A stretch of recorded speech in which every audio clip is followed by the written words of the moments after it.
But as the years passed, Christianity itself adopted the use of torture.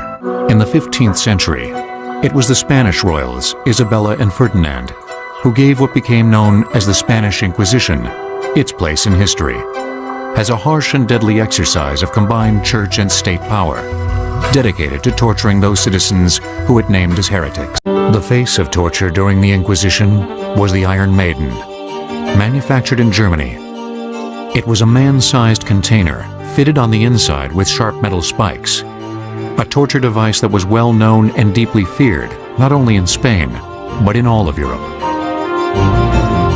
There was a great deal of craftsmanship, ingenuity, and knowledge of the human body to produce and design the Iron Maiden. As you open up, you'll notice that these spikes inside are placed in very strategic points, intended to miss the vital organs. This was done to ensure the victim would remain alive as long as possible, all the while experiencing tremendous pain and suffering.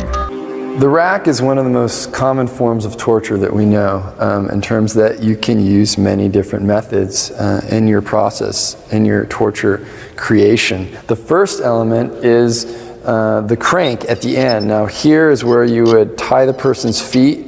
You would slowly add more tension to the point of elongating the body. They would be rolled across these spikes that would be much sharper, of course, at the time. And then at this end, the hands would be locked down and really leaving the victim exposed, and often, of course, naked. And at that point, any number of things can be done. Ultimately, the rack was designed to slowly tear the victim's limbs out of their joints. The legs out of the hip joints, the arms out of the shoulder joints. The design of torture instruments changed as technology became more advanced. During the 1800s, a chair, completely forged of hardened metal, made its appearance. Simply called the interrogation chair, it soon became common throughout Europe. The primary function would be to sit you down. You're sitting on these spikes, which are obviously not comfortable. This bar would lock down your chest. Your wrists would be held down as well, and then your legs would be clamped. Once sitting in the chair, chances are it's not going to be too long before you begin to talk. I would guess that certain people would begin to talk before they sat in the chair. I mean, it's very ominous. You wouldn't want to be here. The second major torture mechanism, the design of the chair actually, is that it can be heated. Thumb screws and finger screws were another highly engineered torture device. Machine-tooled to mechanical precision, they worked like a pair of nutcrackers.